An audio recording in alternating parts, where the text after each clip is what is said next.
Happy Friday. Hey, we'll start with this. Friday.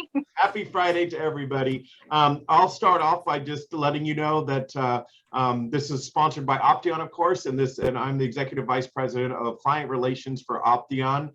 We are a national AMC that handles commercial and residential properties across the nation. We're actually an international AMC because Option is established out of Australia. And then I will let Levi introduce himself. Levi Thomas, local appraiser to the greater Sacramento area, and the company that I run is Apex Property Advisors. And then on this side, we have my right hand that does all the work. This is Erica Castro. Go ahead, Erica. Good morning, everyone. I'm the Customer Experience Manager for Guild in Option, so I deal with our operational needs and service needs.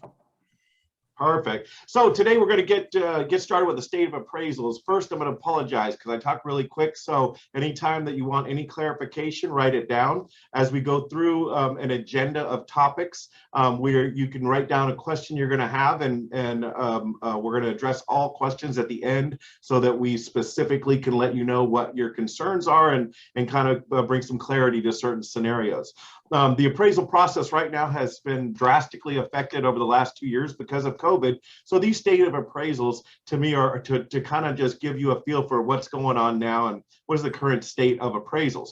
Well, the appraisal industry is run by two things for compliance, and this is what we make sure we send to Guild. Why does Guild use us? Because not only do we present an appraisal, but we present a compliant appraisal, which comes with what's called an AIR certificate, Appraiser Independence Requirements. So first, before we get started, because I'm going to be referencing that, I'd like to clarify what that is. AIR at HVCC is what was established. HVCC, the Home Valuation Code of Conduct, was established in 2008. And that is the rules that we have to follow as an appraisal management company. In 2009 of September, it was changed to AIR, Appraiser Independence Requirements, and a few things were added to the structure of Home Valuation Code of Conduct, how you add appraisers, how you remove appraisers, customary and reasonable fees paid to an appraiser. But more so, this is our Bible in the appraisal business and how we manage the appraisal process. So, excuse me. That's an overview of what we have to follow as a guide, and then we'll be referencing that. So if you have any questions in regard to compliance, please don't hesitate to write that question down for when we do the Q&A at the end. So let's jump right into it, ordering an appraisal. So right now, as far as ordering your appraisal goes, it goes through Guild, and then Guild selects an AMC, and then the AMC gets an order. At that point, it is sent to an assigning team, which identifies a geographically competent appraiser around the subject property. And how do they do that? We have technology called Ascent, and then you basically, the subject property is kind of like a pinpoint, and then it populates the appraisers within a 30-mile radius. And Erica, please jump in. Erica is the one that actually is foot on the ground and doing this. So if I say anything incorrectly, Erica is very good about making sure that I get back on path and correct me. So it populates the subject property, and around it populates the appraisers that are geographically competent, and then we assign an appraiser. How do we decide that? It also tells us the performance of an appraiser. So that's how you get an appraisal ordered. What are the factors that establish a value of a home? It is data. And there's a misconception that, wait, if somebody wants to give me $1 million, that means my house is worth $1 million. No, that's not how it works. The value of a home is established through data, and I'm going to defer to Levi. And by the way, Levi didn't mention one thing, so I'm going to. Not only is Levi here as an appraiser, but he's also the owner and president of Apex Property Advisors, which was what our company used to be called, was Apex before it was transferred to Option. Levi is by far the top 1% of appraisers in California. So Levi, as far as the factors that establish a value, can you please let us know, in your opinion, from an appraiser's aspect, what are the key factors to establish that value? To establish the value, it starts out with what is selling in the neighborhood. And ideally, you want to always compare the most similar homes to the most similar homes. And to your point where, I'm selling my house for $1 million, you agree to the price. That's not necessarily how it works when you're borrowing money from a bank. They want to know what a reasonably comparable property other than that one would sell for. So you start with proximity, and as you agents know that every neighborhood is a little bit different. There's certain neighborhoods that you have to stay within no matter what. Certain neighborhoods you can go outside of and have a little bit more free reign for comps. But ideally, you're wanting to stay as close to the property you're appraising as possible. You want to provide comps that are as most similar, first starting out with age, square footage, and lot size, and then after that, condition. And as you do or you do not find those comps, you can expand your criteria to allow for bigger comps, older sale comps if you need to remain in the area, or if it's a neighborhood up here like West Roseville, you can go farther out if you need to find homes that are a lot similar. And so really you're just trying to find what similar properties in the neighborhood are selling for. And then you're compensating for any factors such as, you know, is it on a busy road? Does one house have a pool and the other does not? You know, has one been remodeled? Is one in original condition? So as you find the most similar properties, you then go into the nuances of making the adjustments, and that's where you get the adjusted values at the bottom of the appraisal, and that's where the opinion of value comes from. Thank you so much, Levi. And you know what, there's been a question, Levi, that people have asked me prior to setting up this agenda. And can you talk a little bit about time adjustments? Yeah, time adjustments are something that we make when you're using a dated sale, right? And so the market that we've been in really since 2013 has been increasing. And so the general rule of thumb of time adjustments is you're making adjustments based on what your data shows you for the rate of appreciation from comps that have a contract date, not sale date, contract date 90 days in the past. So right now, if I'm using a comp that closed in December, but the contract date was November, I'm going to be adjusting for 4 months. And how you make those time adjustments is every appraiser has a little bit different method of how they determine the rate of appreciation. But whatever you determine that rate of appreciation to be, you times the sales price of that comp by that percentage. You then divide it by 12 months in a year, and then you multiply it by however many months have passed since that property, that comp went into contract to present. So here, if I use something as a contract date of November, I'm going to take my percentage, divide it by 12, then times it by 4, and that's how you get the time adjustment. Now, if anybody was around back when 2008, 9, 10, 11, market was declining. So same thing, comps that had contract dates over 90 days, we actually had to make declining market condition adjustments to bring them in line with where properties were currently pending and actively listed.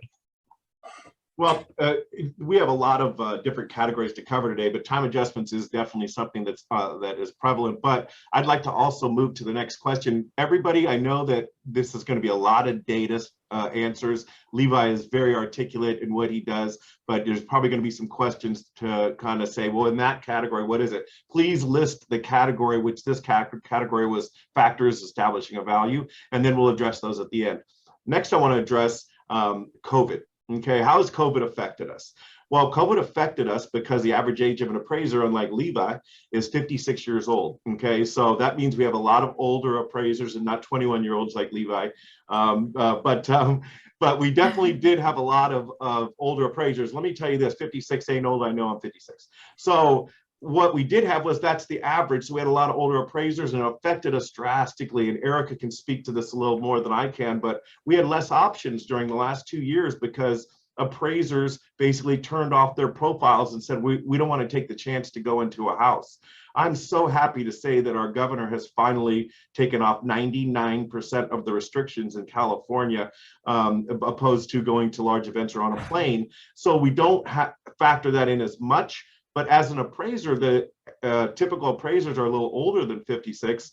That's how we got our average of 56. There's still concerns out there. So during the time, and if it was to come back, how we adjusted for COVID was that we made sure that the appraiser was safe and the client was safe. And how did we do that? We ensured that there was nobody sick in the house when we went. We ensured the appraiser wasn't sick when he went out to an appraisal. We ensured that we told the client to make sure that their doors are open, the lights are on, less touching of anything in the house. And that if COVID spikes again, it's called a COVID inspection. A lot of appraisers, and Levi, feel free to interject your experience, but a lot of appraisers would say to a client, hey, listen, I'm gonna come over to your house, I'm gonna do the outside, let me in, go in the backyard. Make sure all your doors are open, your lights are on. I'm gonna do your inspection, and this is a scenario, and then I'll come back out and we can converse. So if you have a sick client or something, there's a way to get around it.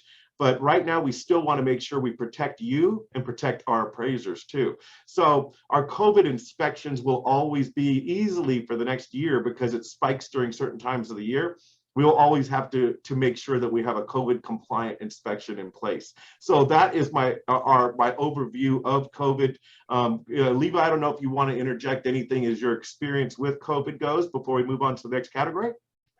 Yeah, I think that by and large, I agree with everything you say, that the majority of the appraisal population is in their twilight years. No offense, Dave, that there were health concerns. You know, when I am 41 now, when I was 25, I went to a meeting where the appraiser director for our state spoke, and he had a pie chart of appraisers based on age. And more than 3/4 of that pie chart were over 55. The next biggest chunk was over 65. And the smallest sliver that you could barely see was 30 and under. Now, if you move forward from 2008 to present, on the federal level as well as the state level, they changed a lot of the requirements for appraisers. The barriers to entry were raised, and it became a much longer and more difficult process to be an appraiser. So unfortunately, we had this perfect storm of events that led up to a declining appraiser population, where we're now at the lowest level of licensed appraisers since licensing began.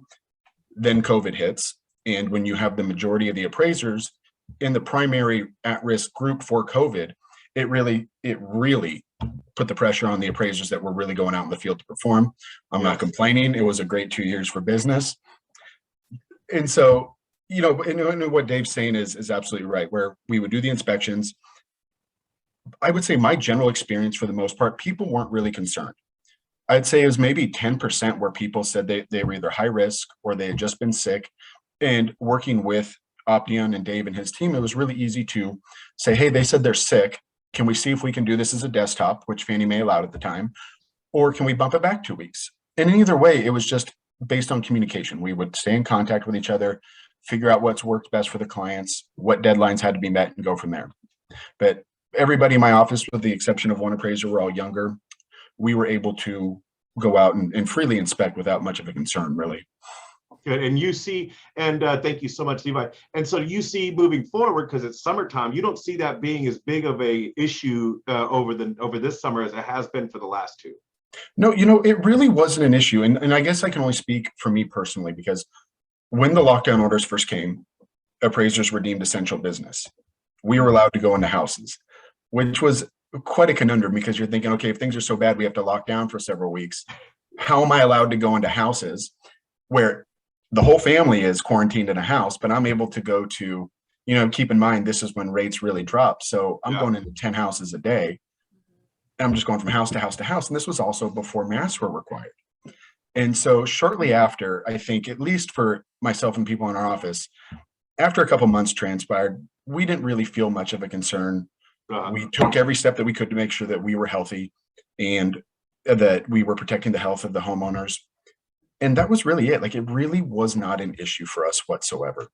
Good. Well, it's good to know that we're coming out of that, and we'll move forward to the next an important topic. But that was so big of a deal for the last 2 years. Anything that you all look back at and go, oh, how was the appraisal business over the last 2 months? That's an anomaly. From the rates dropping to nothing to the issues we had, we are now moving forward to getting back to normal. I will say that. So let's move forward with one of the biggest things, and we're gonna kind of jump around a little bit. I'm gonna put this in front of the next slide, but I mean the next category. But reconsideration of value process. Okay, so everybody, of course, has a thought in their mind as far as how an appraisal should come in and how the results should come. You have an expectation.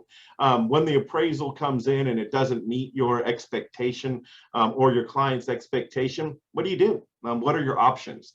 Well, Guild has a process in place called the reconsideration of value process, and that's the process we have to use compliantly to make sure that you remember that if you want an appraiser to reconsider something, you're saying he's wrong. So what's the first thing you want to do? And Levi will concur with this. I know, I'm 100% sure. You want to make sure it's data driven and that you make the appraiser receptive to listening to your argument that is strictly data based. So your reconsideration of value process, you say you're concerned, and here's the easy ones. He forgot a room. Okay, well, that's easy. Hey, you forgot this is a 4-bedroom, not a 3-bedroom. That's put onto a single page form that Patty will work with you on, and as far as doing the reconsideration of value process. But on that form, it says what comparables would you like to use that you think were better comparables than the ones that are already used?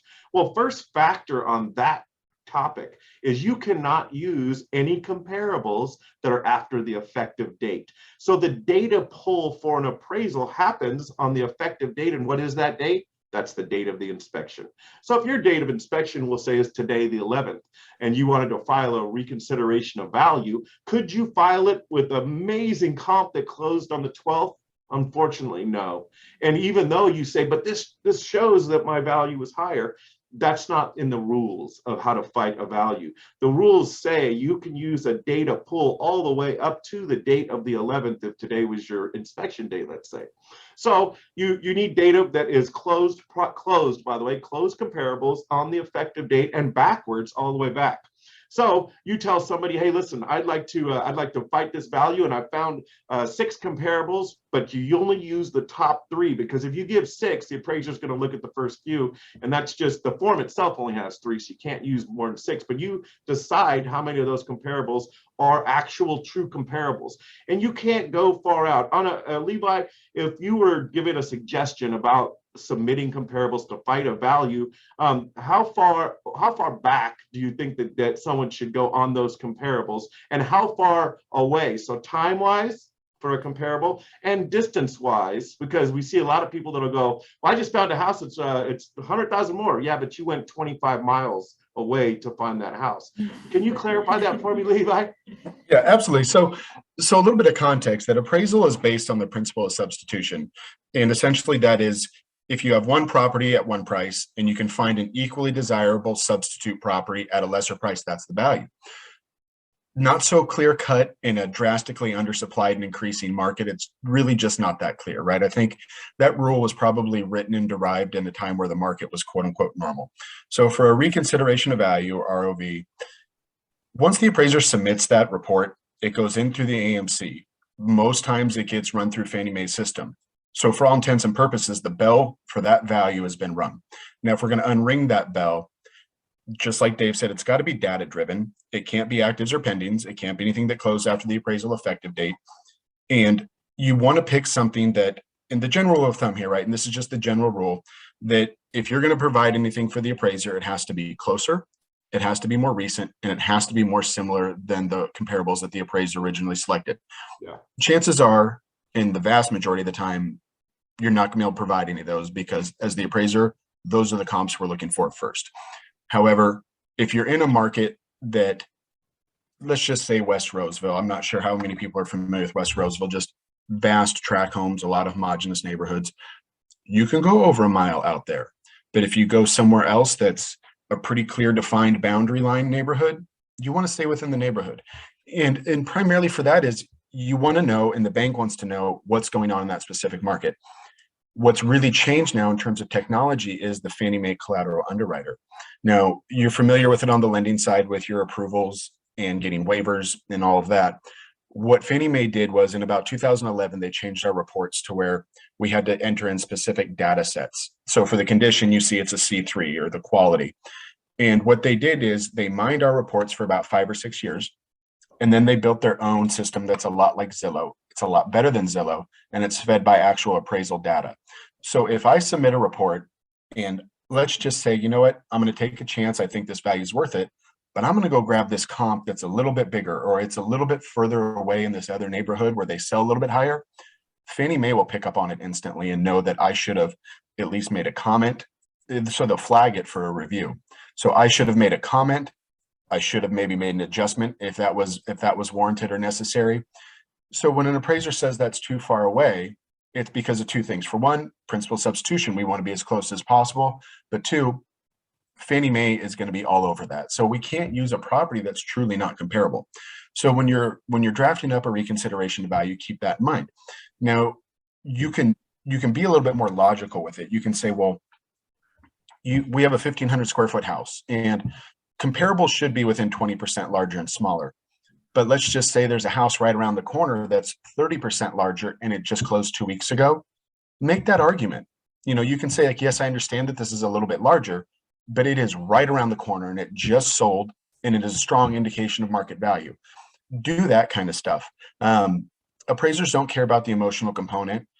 In markets like this, condition isn't really as much of a factor as it is during maybe a mildly increasing market or a balanced market. Right now, people just want a home. So they're not gonna make a big deal if it has granite countertops or Formica countertops.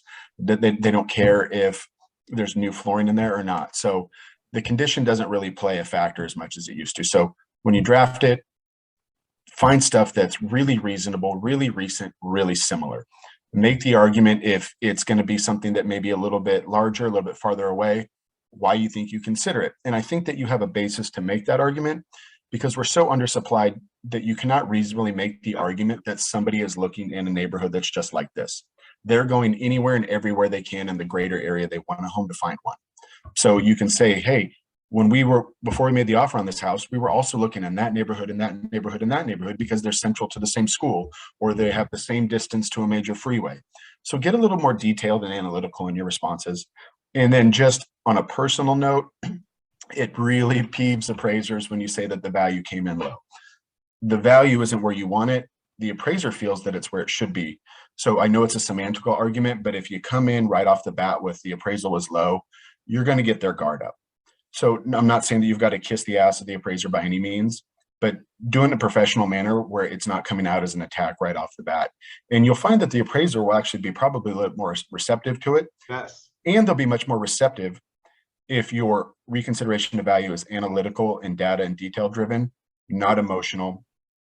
And I think if I may make another suggestion, appraisers hate this, and you didn't hear it from me, but go to the appointment with the appraiser. Yeah. The appraiser, even if it's vacant, appraisers hate it. I hate it, but it does a couple things. It tells the appraiser that you care. It tells the appraiser that you're watching them, that you're on it. And at that point, you could have that conversation with the appraiser going, hey, here's what we looked at. If you can, please consider it. I understand that you're under no obligation to use it, but here's what we used to make our determination to make this offer or our list price. And right. At that point, I'm going to know that you really did some homework. I think it's unfortunate for the parties involved when an agent fails to show up, fails to send anything over for us to review. And then all of a sudden, if the appraisal comes in low, now they care and they want to fight it. If it matters and the deal matters, be there through the process, represent the buyer or the seller, and show up to the appointment. Absolutely. And you know what? I will echo something that Levi said, and this actually happens. We have people submit appraisals that say, this dumb blank, blank, blank should have came in at blank, blank, blank. What an idiot. Can you make sure he gets this? Well, you don't want me to send that to him because think about what his response would be. And I would also add that what Levi was saying about data driven, instead of using the word value, you use the word the result did not meet my expectations. Okay, so you're not saying your value's off. No, the results of this appraisal did not come to the expectations that we had for this property. Please consider this. So now we've talked about during the reconsideration of value process, what you should bring as far as comparables go, but what else factors into that? The square footage is off.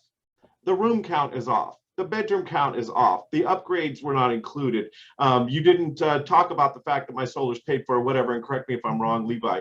But there's a lot of factors, but they're all data driven. It's a very simple document that you submit. And so if you have any questions, we're going to talk about this further because I know that this argument about value is something that we want to make sure we lock in for this meeting. Let's go move into something that is not accurate that everybody uses, AVMs. Okay. We supply those too, but I don't supply those for you to establish and go, well, I know what the value is coming in at because my AVM says 500,000. No, an AVM is established to give you the average of the area based on the comparable houses to your subject property. But what doesn't an AVM know? Doesn't know if you've upgraded your kitchen to a brand new kitchen and put marble floors in. An AVM doesn't know that. Everything is about averages. So what is the benefit of an AVM? It is to get you to a range of value.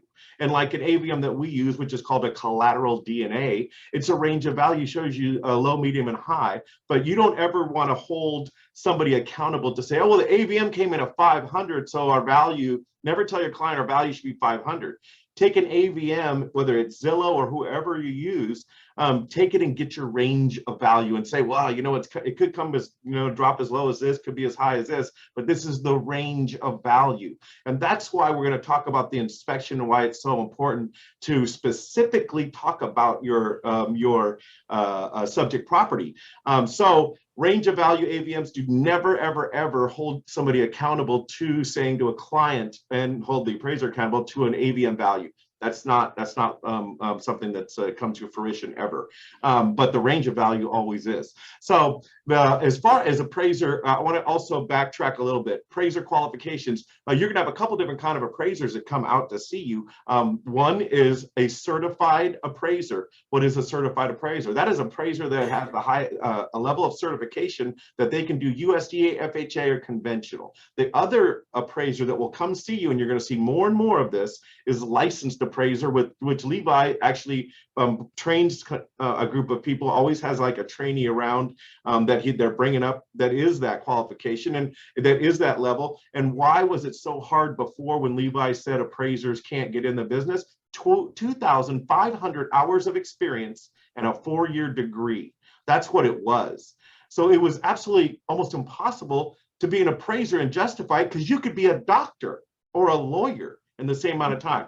So licensed appraisers are just basically can only do conventional. And why would you not want to use a licensed appraiser? If you believe that, and by the way, at Option, we use 99% of certified only, but we also need to attach ourselves to another group. So when it comes to conventional appraisals, and it will stay conventional, and let me clarify, we always use that as an option when we're having trouble assigning.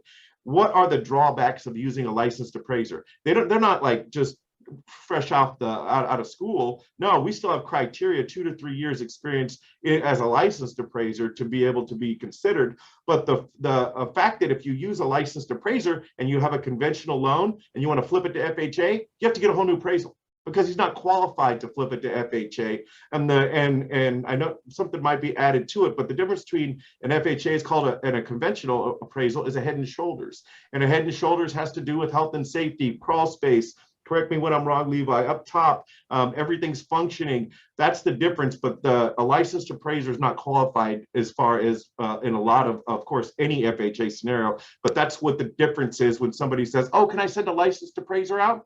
Think in your mind, wait, okay, is this going to flip? 1, 2, is this property going to go is valued over $1 million, because it'll be thrown back by an underwriter. So remember that. Okay, so qualifications for appraisers, there you go. Okay, so now we're going to talk about the inspection.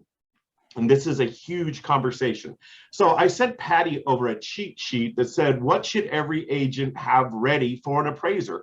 Well, there's a misconception out there. And that misconception is that, like Levi said, that you can't be there with the appraiser to talk to him and give him data, which you can't do from a compliance aspect. I was a compliance manager for 9 years for a large mortgage company. What you can't do is show up to the appraisal inspection and go, hey, guess what? I'm going to need $500,000 on this one, and here's what warrants it.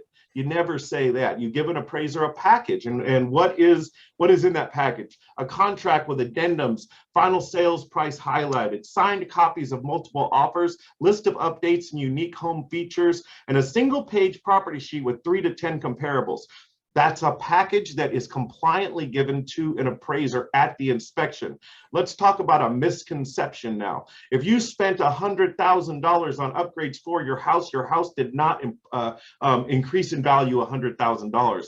This is a huge misconception in this industry that I hear every hour of every day, where somebody's mad because they said, how could my appraisal come in at $500,000? It should have came in at $550,000. Why? Because I put this much money into my house, and so that means it's worth that much more. No, it's not. It is worth, in certain scenarios, it raises the value, but even the best things, which Levi will clarify, but I see is a kitchen.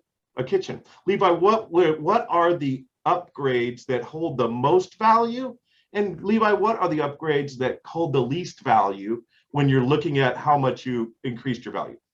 So it's actually a fluid situation at the moment. It's been changing quite a bit, and COVID has a lot to do with that. Traditionally, yes, kitchens and bathroom models are almost always going to increase the value of the home. They're going to get you the best return for every dollar that you spent on the home. And that's been the case historically. Lately, over COVID, you saw pools have a much higher contribution to value than normal. Pools have always contributed to value.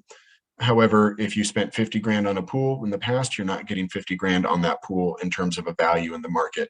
Now, places like Rockland, if you want a pool, it's probably going to be about $100,000. You're not going to get a $100,000 bump on your value. So as COVID's changed, stay-at-home features and amenities have actually become more marketable. One of the things I've noticed and have been paying attention to over the last couple of years is as the TV shows of the fix and flip or the fixer-upper shows get more popular, I'm noticing that in the younger buyers, maybe late 20s, early 30s, that they don't want to buy a house where the inside's been remodeled already, but it needs a new roof or windows or gutters or fencing, because that just because a house is remodeled, it doesn't mean it's to their taste. And if you're going to spend $50,000 or $100,000 on a property to improve it, you really don't want to have to pay for a roof. It's not an attractive feature. You don't want to have to pay for windows. You want to spend your money on the inside items and make it look like you want. So I have started to notice a shift where people will buy the house that's got the updated roof, windows, gutters, garage doors maybe, but the inside has not been fully remodeled because they simply don't want to spend the money. I mean, if you're talking windows and roof and gutters and garage doors on a house, you're probably getting close to $100,000. You want those done so you can then focus your money and your finances on the interior updating. So as I've been following that, that's been becoming more and more the case. As realtors out there, you guys probably know that far better than I do because you're seeing so many homes and so many different buyers. But traditionally speaking, kitchens and bathrooms get you the best return on every dollar spent. And Levi, let's go on the other side of the coin. Could clarify a misconception about something you think will give you value that doesn't. In my experience, I've heard landscaping, of course, Yep. but what would be in your experience? So landscaping is tough because it's a softscape, it's perishable. And if anybody was around during the declining market days, you drove through neighborhoods where there was many houses vacant, you would see that the landscaping would die off really quickly.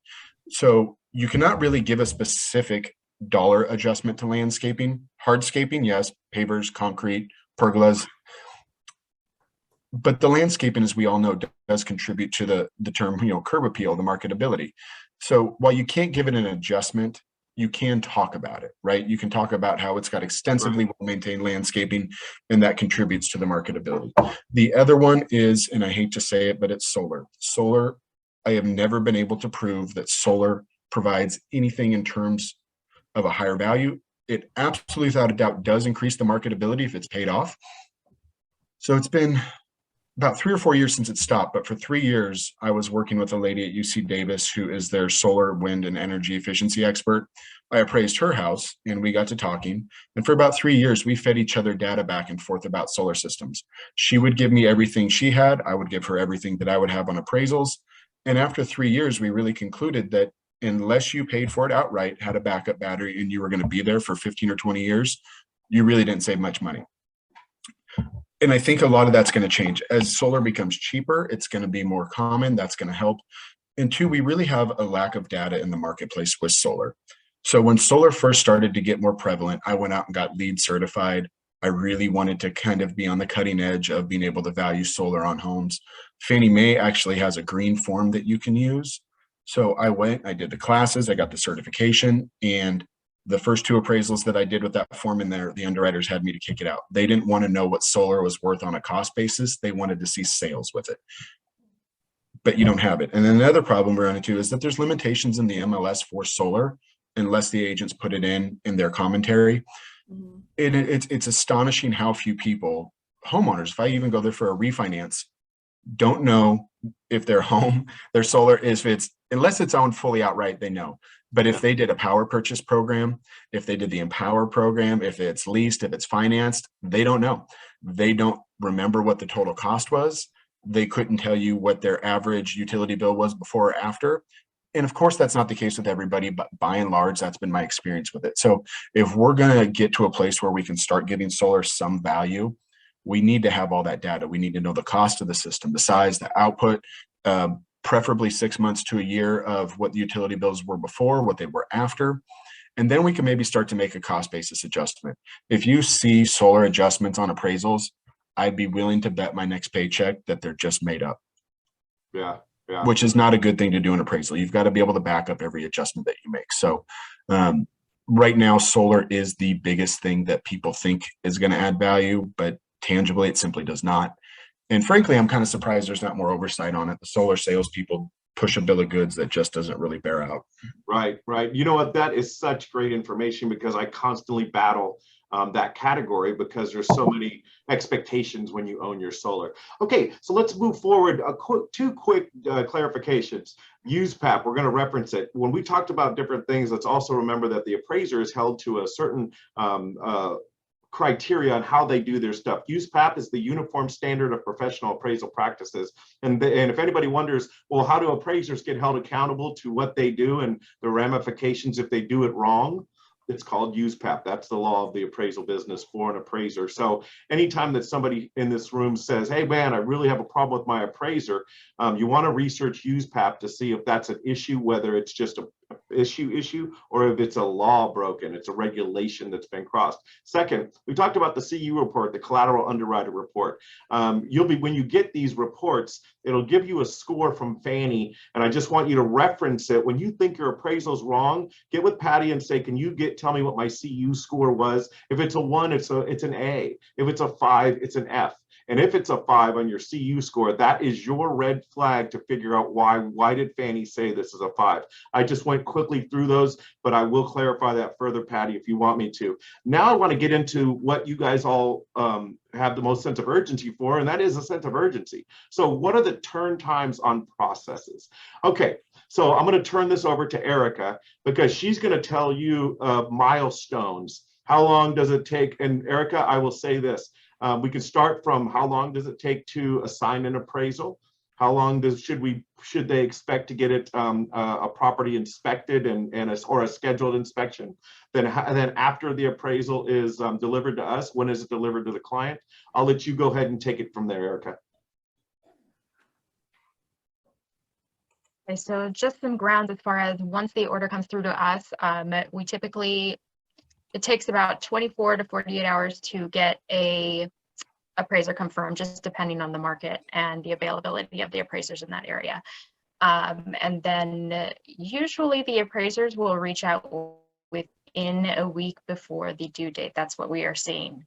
That's been pretty common within the last few years. So they reach out a week before inspection, get that inspection done. And then once they get that into us, we usually it's within, I want to say, like a 2-hour period to get our full QC review done and then delivered to the client.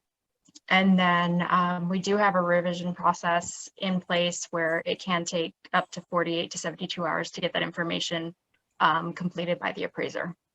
And then to add to it, you probably want to ask, how long does it take to get an ROV back? We allow 72 hours for an reconsideration of value. So there's your timeline on that. And I want to clarify something that Erica said. She said that the appraiser is going to reach out about a week before inspection. So there's also a big issue in the industry where you'll assign an appraisal. We'll say, hey, we got an appraiser. It looks like his turn time is going to be 2 weeks.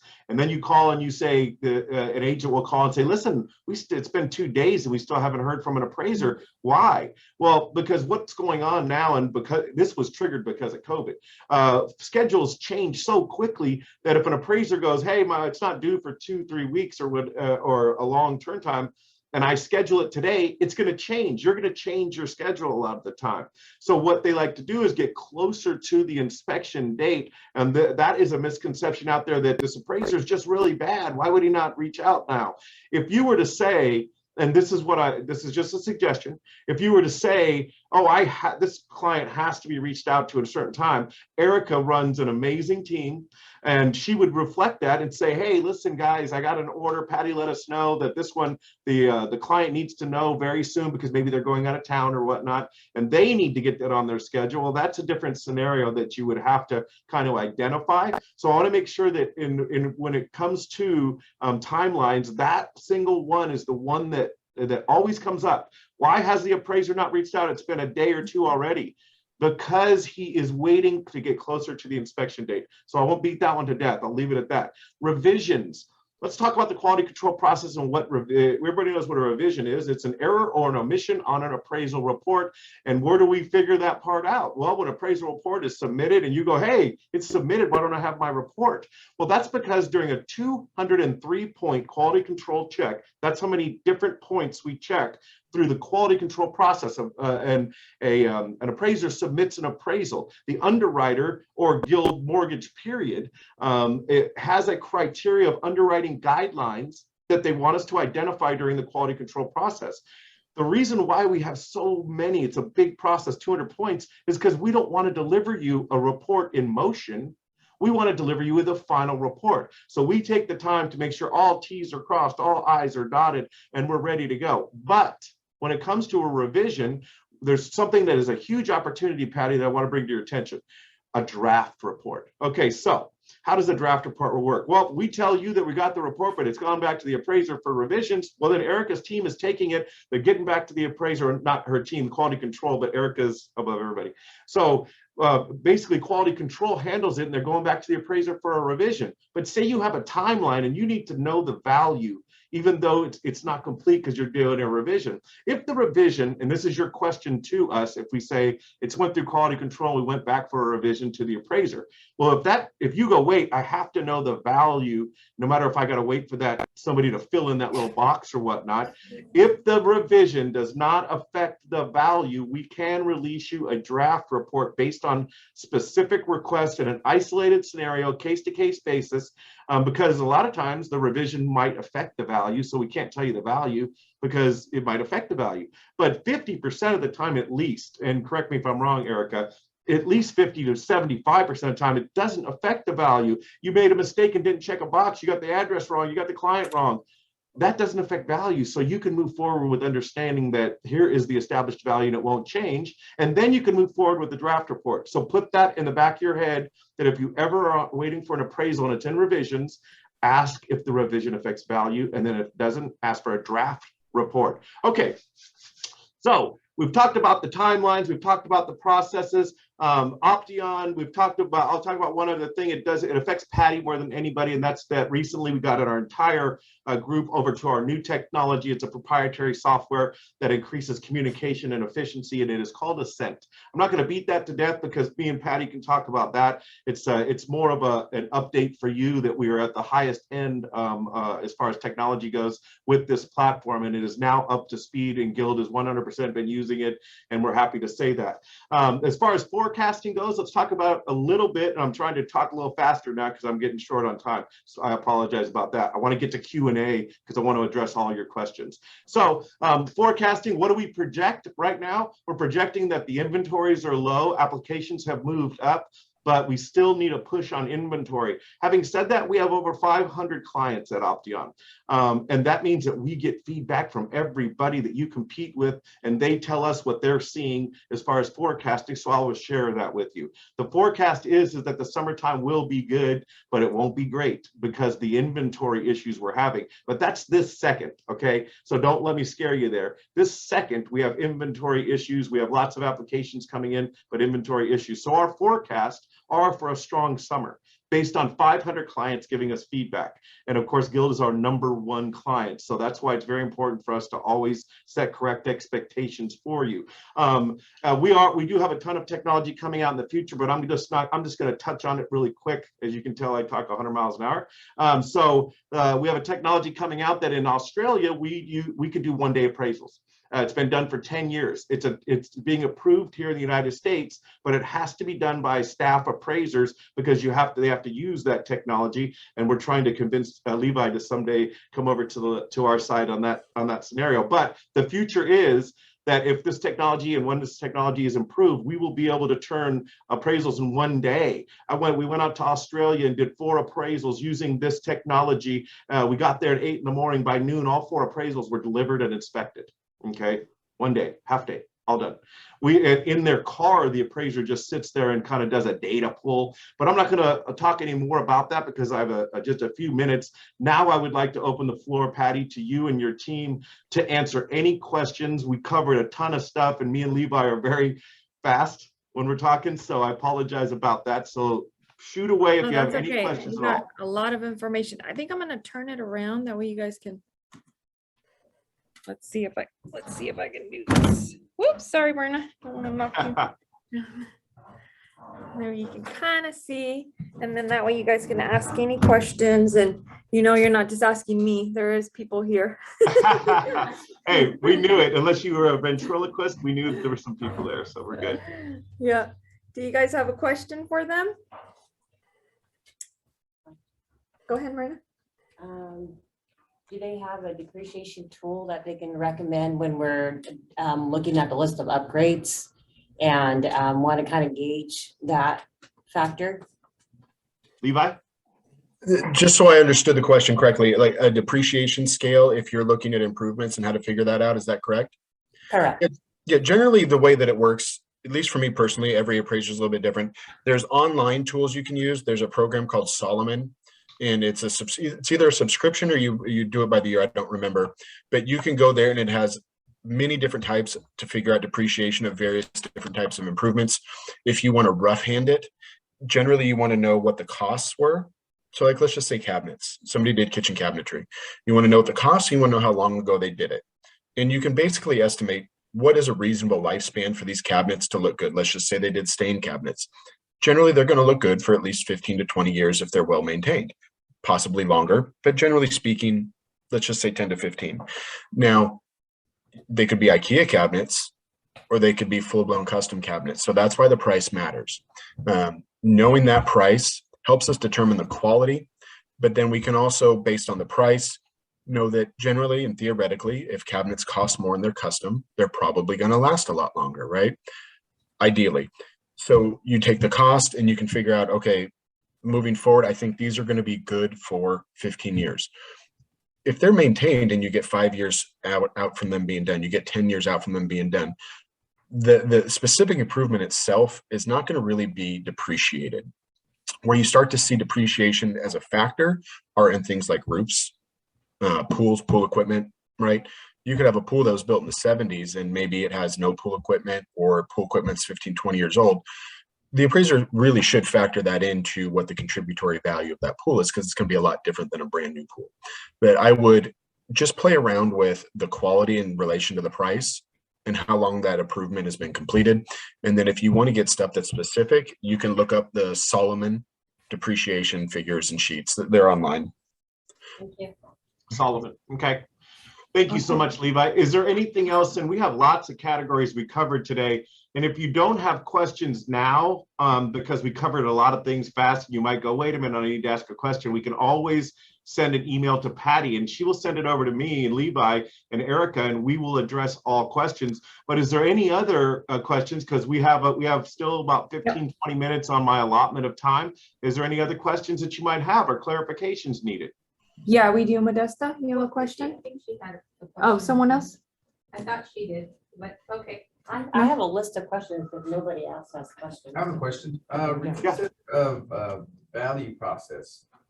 I know the argument must be data driven, and it can't be after date of appraisal. So how many days before? How many days? Is that 90 days still? I'm sorry, I missed your question. Was it how many days to respond to the rebuttal, or how many days does an appraisal have before it expires? No, It's on the reconsideration of value category. Okay. For the argument must be data driven, I understand that. Yeah. But it has to be, how many days before the initial the date that it's ordered? Is it 90 days before that? Are you talking about the actual specific comps that you would want to use in the reconsideration? Yes. Yeah, it could be. So if I'm out there today to do the appraisal, it could be the same day, then back in time. And keep in mind, you want to always provide the most recent ones, especially in a market that's appreciating, right? You're not going to go back 6 months and try to get me to use a 6-month-old comp when the market's gone up whatever percent since then.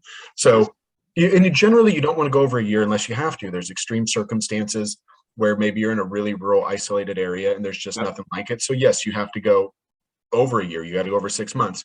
But generally speaking, the vast majority of the time, if you submit an ROV to an appraiser and it's a 9-10 month old sale, especially right now. So if we look back to May, June, July of 2021, that was our peak here locally for the most part. We're going to look at that with a little bit of skepticism because we know that that was the peak. That was also the time where homes sold for the highest percentage over their original list prices, more offers. And we're still in a very much in a market that's very similar to that, but May, June, July of 2021 was the peak of that. So you can go back that far, but know that the appraiser may not make a time adjustment because things, while still going up, have softened from that accelerated rate of appreciation. But to answer your question, it can be the day the appraiser's effective date is, meaning the date that they're there and back. Yeah, and that's so important that you guys and gals all remember that the best data ever, like Levi says, the 30 days. That's the bet, because that's the most recent, and that holds the most weight. The farther you go back, Levi's going to always defer to the most recent comparables. And the second that that the inspection happened is your day. That's the day that you look at your peers and say, you see any movement out there? Here's my day. Did it close on that day or back? I've also got questions about why don't we use actives or pendings? Well, Levi, can you clarify why actives and pendings are not part of the reconsideration value process? Simply because they're not closed sales. Our standards and practices require you to derive your opinion of value based on closed sales, at least in residential appraisals specifically. Fannie Mae won't let us use an active or pending to determine the value. In fact, if you go out on a limb and push value, even if you think it's worth it and you're really kind of going out there, and even let's say you've got 2 great pendings, you've confirmed their closing date and price, and gosh darn it, what do you know? They're right in line with where my subject property contract is. I'm going to push the envelope a little bit. And in my commentary, if I say that I'm waiting those pending sales, I'll most likely get a nasty little warning letter from Fannie Mae. They're not closed. So an easy way to look at it is appraisers work historically. So the closed sales tell you where the market's been, and the actives and pendings tell you where it's going. Perfect. Before the market crashed, we didn't have to put actives and pendings in the report at all. It was generally just 3 comps, maybe 4. As the market crashed, they started requiring a 4th comp, and then they wanted 2 of either an active or pending and or a combination of both. And so I think that's a good theory and philosophy, because if you're making time adjustments, say I've got 2 really good recent comps and I've got 2 model matches, maybe on the same street, but they're 7-8 months old. And then let's just say I've got a couple really good pending comps.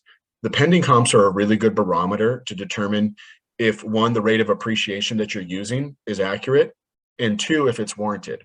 At least locally, we've been in a position here, I would say, excluding the last 2 weeks. If you were to take, just say, the first 6, 8, 7 weeks of the year, if I go back and analyze the market over a year, it's clearly appreciating. But if you kind of slow it down and look a little closer, you saw inventory tick up a little bit, and then you also saw the absorption rate drop, and then you also saw the rate of appreciation slow. So those are indicators that maybe, despite the market increasing, if I'm using a dated sale, that I probably shouldn't make that adjustment. And a quick, easy way to determine it is if I apply that adjustment, and the adjusted value, meaning after I apply all the adjustments to that comp, that value at the bottom, if that value is much larger than the more recently closed sales or the pending sales, it's a really clear indication that the time adjustments really aren't warranted, right? And so while the market's appreciating, that rate has slowed down, and it's just going to take a month or 2 for those closed sales to then start to reflect that. Right. Perfect. Yeah. Okay. So let's move on to another question here. I know you guys have a busy day. What you have next for us?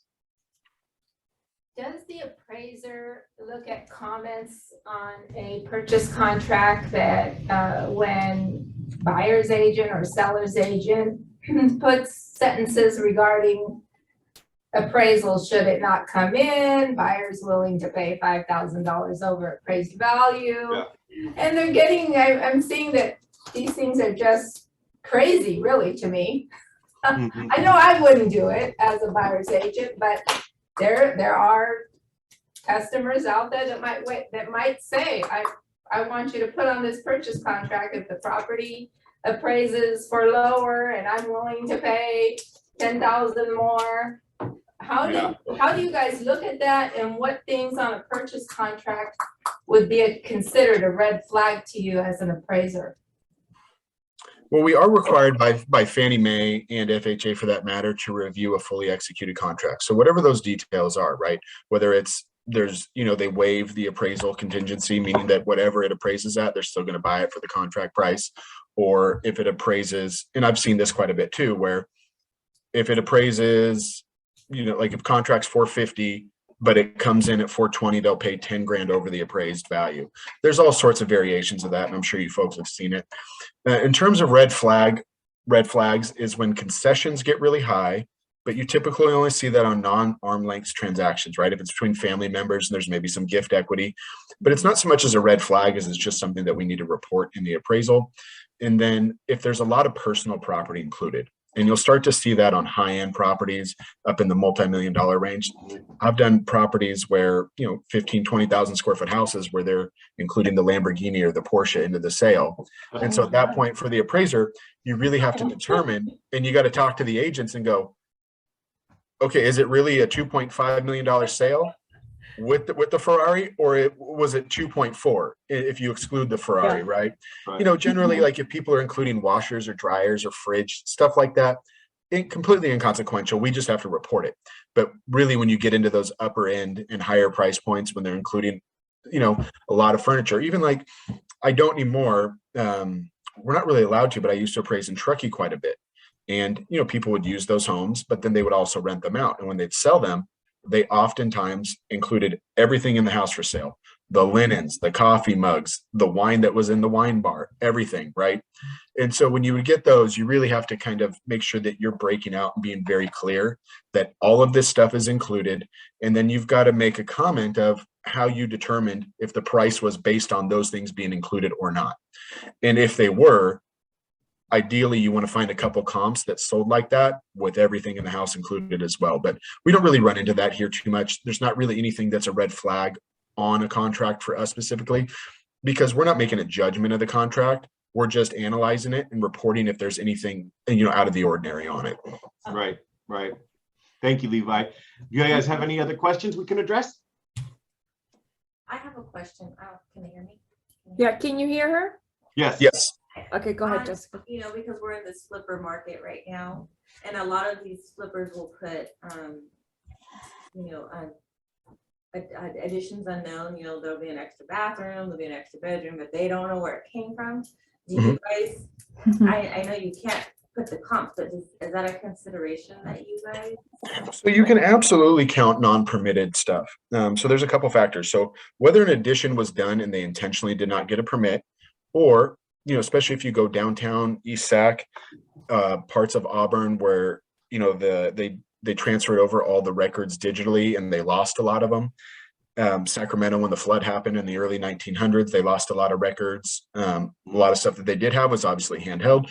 So it's a little bit confusing to me because we're supposed to put this emphasis on county records being the gospel of what's supposed to be there, but county records is wrong quite often.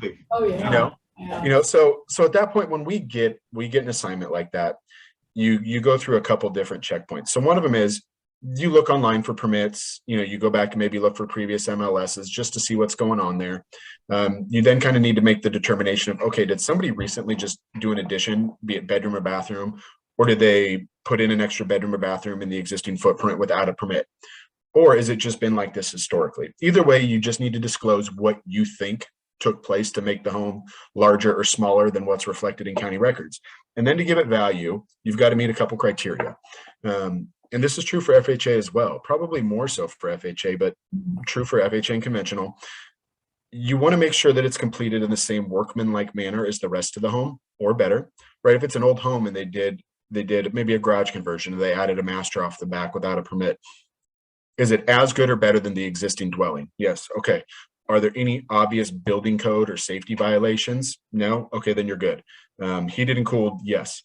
And then you want to try to find, and this is the Fannie Mae rule, they want a minimum of 2 comps that have similar non-permitted improvements. And the reason for that is they want to make the determination, or they want to know that we made the determination that having a non-permitted improvement or improvements in which you can't either confirm or deny the use of a permit, that there's no marketability issues. So when I get those, it's a little bit of a time consuming process, but you just search your area and then you've got to print out all the reports. And the easiest way to find it is where for the square footage, instead of saying assessor, it says owner or it says something else. And then you go and you click on the realist link and you go, oh, there's a 300 square foot difference between county records and the MLS. It's got an extra bathroom. That's what's reflected in county records. Get a hold of the agent if you can, but even if you cannot, it's pretty safe to assume that they've got a similar discrepancy as you. And then you just cite those comps in your report. I do go a little bit of an extra mile on that because Fannie Mae does say in lieu of those, you need to speak with local area expert realtors to get their opinion on it. So if I'm in a neighborhood and I have a property that, let's just say I find comps that have non-permitted improvements or I don't, either way, I'm calling a couple of the top realtors in that area. And I'm just saying, hey, I'm appraising this house for the purchase. Chances are they're probably already familiar with the property. And I say, would your buyers react negatively to a non-permitted addition of either square footage and or bathroom that, you know, was completed in a workmanlike manner? It increases the functional utility of the home. It makes it bigger. It makes it nicer. And 99.9% of the time, they all say, no, they don't care. They'd rather have it. And they've actually conveyed that in some cases buyers perceive that they could use that to their advantage to get a little bit of a price break because it's not permitted. Not so much the case in a really undersupplied market.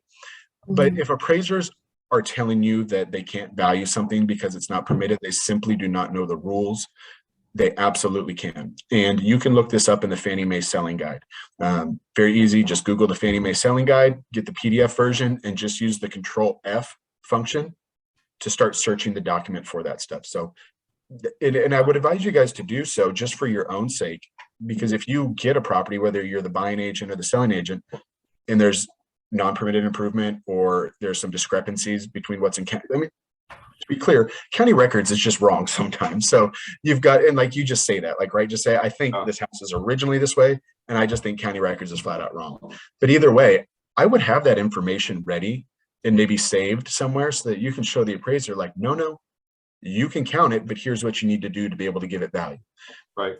So a lot of times appraisers are just lazy. They're going too quick and they're not fully aware of the whole context and set of rules that we have to go by. So yes, and it would be pretty crazy to not count an addition just because it wasn't permitted. But if it's sloppily done, maybe the ceiling heights are too low, it's not heated and cooled, you still have to consider it, but you can't include it in the square footage, right? So you'd break it out to a lower line item, like where you'd maybe put a pool or something like that at the bottom of the sales grid in the report and give it credit as like finished storage or bonus space. So just because it may not be done in a good way doesn't mean that it's going to get no value whatsoever, right? Like, you know, we've all seen the enclosed patios that may be finished, maybe heated and cooled, but they've got the windows from floor to ceiling. They're not quite up to the standard of living space, but you should still be giving it value on a different line item. Right.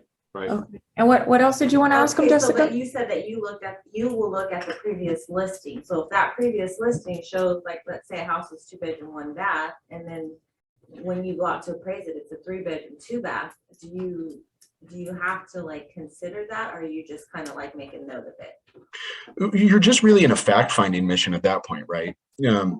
So a lot of the times when you've got something that's not permitted, you'll be able to go back and see. Sometimes I just did one the other day. It had 8 previous MLS listings, I think going back to 2001.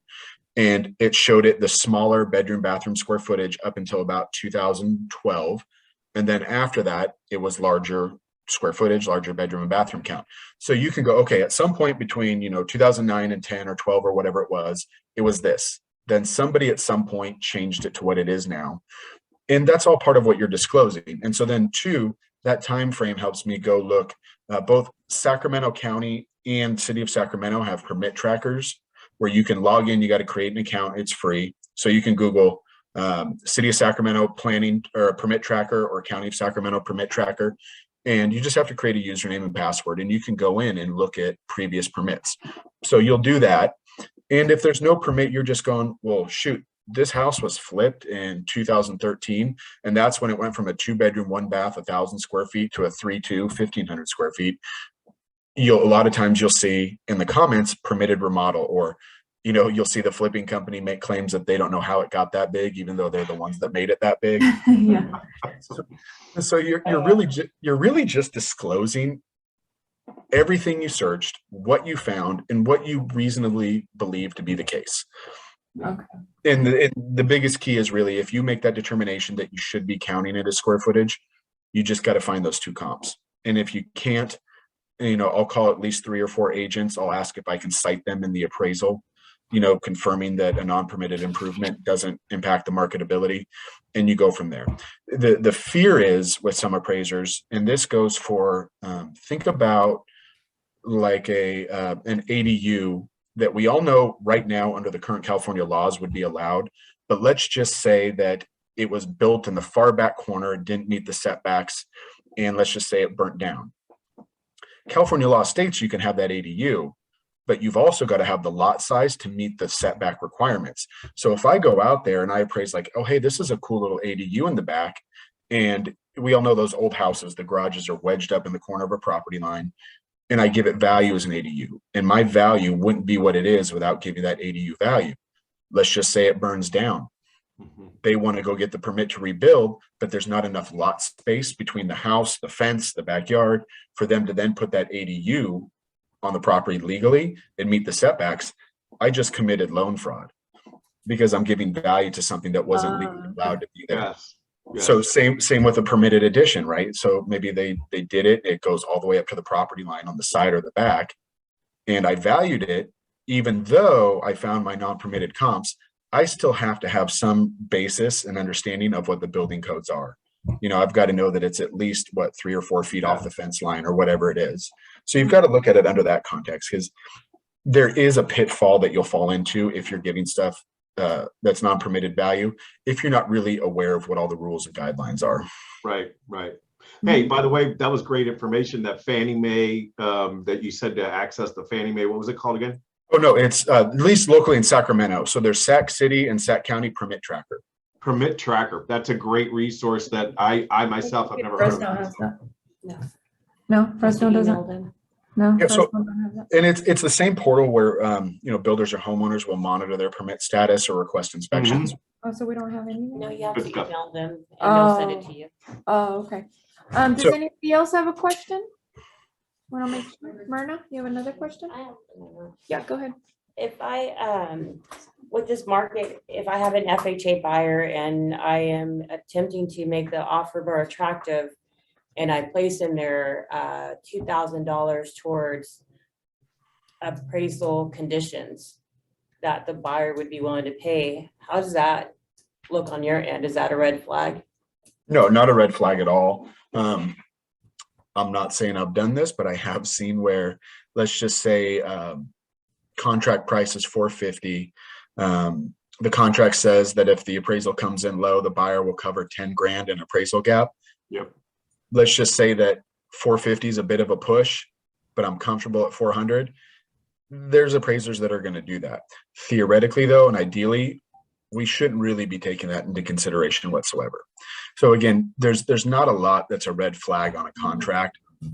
That's just the terms of, you know, getting the offer accepted and working through the appraisal contingencies. So I'm sure under some circumstances, it could be a red flag. I did one in Granite Bay in the spring of 2020, where the listing agent and the buying agent were both from the Bay Area. Nice ranch house on 1.5 acres, waived the appraisal contingency. Both agents told them that it would appraise no problem. And so they waived it, that they would cover the cost. It came in almost $500,000 below, because they were basing the value on, you know, this is a 1970s ranch house, on brand new custom construction homes that are in the adjacent neighborhoods. Wow. And so that was a red flag to me immediately, because I go, this house isn't even anywhere worth this amount. And both of these agents signed off on waiving the appraisal and told the buyer that it would appraise no problem. So that, I guess that might be the only red flag that we really see at that point. And at that point too, I did let the lender know that it's going to come in nowhere near. And they said, just, you know, proceed with the best that you can. But those, that is a scary situation at that point. And if you are going to waive the appraisal, I would personally recommend having them maybe sign an additional addendum as well. And more so if they're going to do, if they're not going to get an appraisal at all, they're going to do their property inspection waiver. Just like if they skip the home inspection, they have to sign a form. I would have them sign a form if they're going to forego the appraisal process, whether they're paying cash. Because if it comes back, we've seen a lot where folks will get an appraisal waiver, and due to various issues, such as the house not being as big as people think it is, we just dealt with a case like that in our office here. One of our guys went to appraise a house Midtown. People didn't have to get an appraisal. MLS said it was 1,600 square feet. One of our appraisers goes out there and they're trying to refinance. It's been 8 months. They're thinking it's going to be worth a lot more. They're going to lower their rate. Appraiser goes out there and it's 1,100 square feet, not 1,600 square feet. We come in, we talk about it. We then both go to appraisers. He measures, I measure, just to make sure that he was right. Sure enough, the house is smaller. Now the buying agent, or actually the agent double ended that one, is getting sued because she didn't have them sign a form, that she misrepresented the size of the house. And the ironic part is county record said 1,600, but if you went back and looked at the previous 5 MLS listings, they all said 1,100 square feet. Wow. And so whether knowingly or unknowingly, she didn't do any due diligence and didn't have them sign a form for waiving the appraisal, right? I mean, you think about it, you're in a transaction going, this is great. We don't have to waste time or money with an appraisal. Let's just go ahead with it. But if you're going to go down that route, I would recommend having them sign a form similar to when they waive a home inspection. Yep. Good point. Good point on that one, especially.